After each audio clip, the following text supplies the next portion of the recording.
Why sound so much more important than a word which is a meaning? If you touch the sound, you're touching creation. If you touch a word, you're just going into the psychological structure of human beings. Do not discount the power of the sound, it has influence on everything. Mantra is a combination. You get the right combination, right, it will open up a doorway into creation.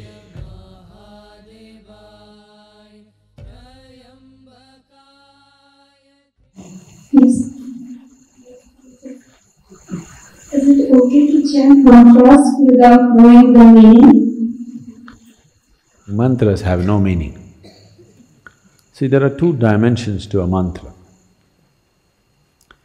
Mantras are not supposed to have any meanings in the tradition.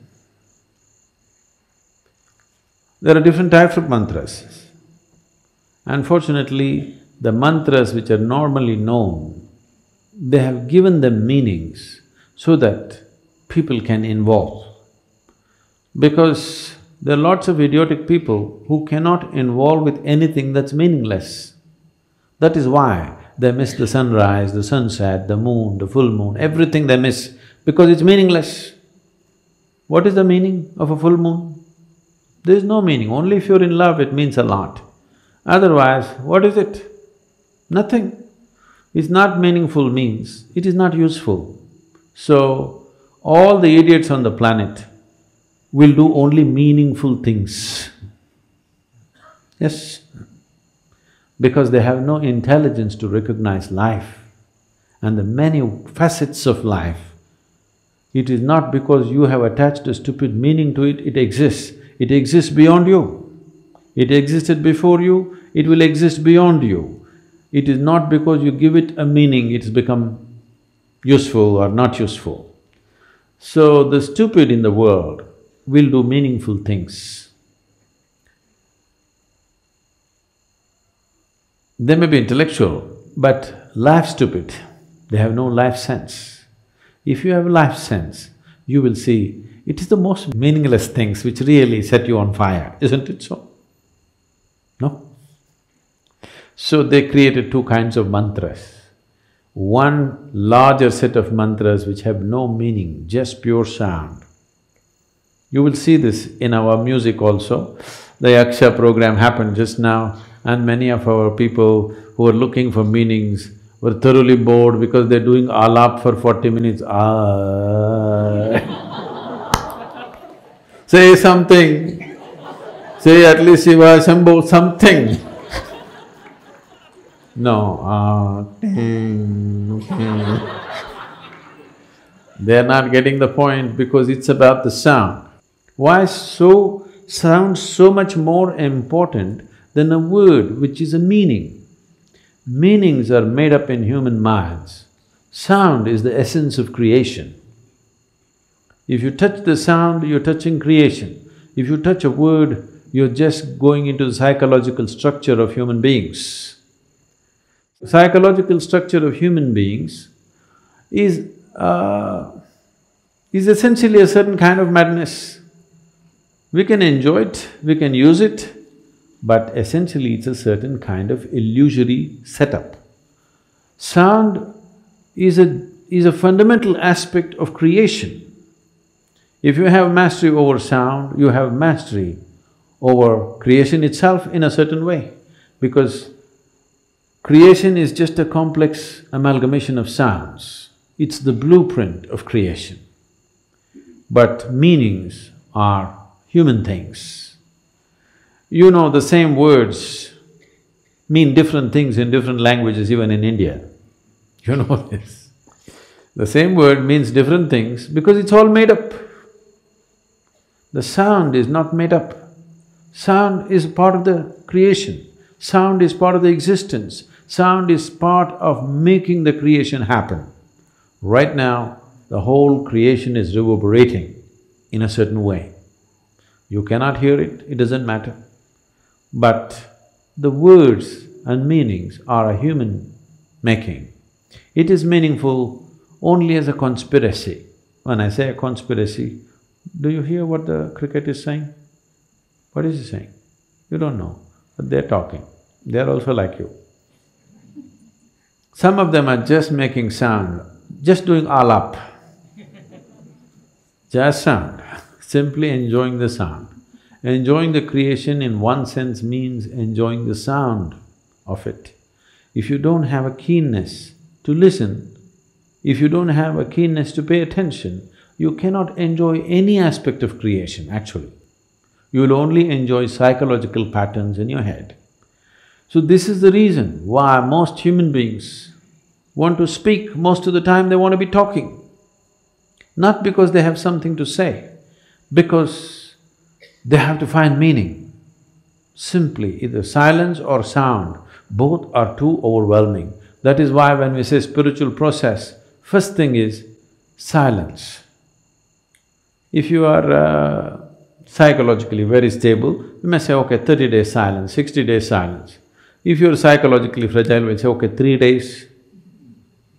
3 days also people go crazy, we'll say, okay, half a day silence, up to noon silence, after that you blabber. They usually make it up afternoon. Those of you who talk a lot, you know, meaning is meaningless. You can simply talk. A whole lot of people are experts, they can simply speak without any meaning. They have understood the importance of sound. They can go on talking without making any meaning. Now, if you were a bird, we would pardon you. If you were this one, we would be okay. Or if you're a musician, you would be okay to make meaningless sounds. If you're speaking, you're expected to make some meaning. So mantra is not to be spoken, it is to be chanted. Chanting means chant is of the sound, not of the meaning. Meaning is of speech, meaning is of the word, written word and spoken word. Meaning does not belong to a chant. A chant is simply a sound, a reverberation. So if you do not know the meaning, it's the best way to chant, if you ask me. Simply, absolutely involved with the sound and saying it.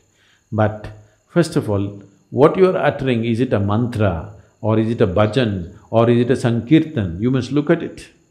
If it's a mantra, mantra means a pure sound. It need not have any meanings. You can give it whatever meaning you want to start with, because without meaning you cannot be involved. But once you know how to be involved, you should not give it any meaning. Om Namah Shivaya does not mean you go on imagining one man sitting there on top of a mountain with something happening around him. No. Initially, if that's the only way you can be involved, you can look at the Sivakasi picture. Okay? Once you know how to be involved with the sound, you get rid of the man. He's not needed, he's a disturbance. I'm telling people in Sanyama, they're chanting. Their question is, if Shiva comes, I'm calling so many times, if he comes, just ignore him. Because that's not the thing about mantra. The mantra is that you involve yourself in the sound because you yourself, your physical thing is a certain pattern of sound. Right now you're trying to make yourself into a different pattern of sound so that this sound becomes an access point to the larger sound which you call as the cosmos. A larger arrangement of sounds is cosmic in nature. Now, you use a certain key sounds in a particular arrangement, you know. In the safes, the locks are called a combination lock. So you have to just get it right for it to open. So mantra is a combination. You get the right combination right, it will open up a doorway into creation. It is not the meaning. Whatever meaning you give it, however high or low you think the meaning is a made-up thing. It's a psychological process. It has no existential meaning. No word has any existential meaning. Right now, whatever English words we're uttering doesn't mean anything to the trees. But if you can… actually these experiments have been done. If you sit here and sing beautifully, I cannot do that, but if you sit here and sing really properly, the tree is full of flower. It could be because of yaksha. Okay, the rains have aided it, but do not discount the power of the sound. Do not discount the power of the sound, it has influence on everything. Or if you chant a mantra, the tree may respond to it. If you sing music, it may respond to it. If you just generate a thought, it may respond to it. But if you speak, it will not respond. This is true with the tree, this is true with the divine.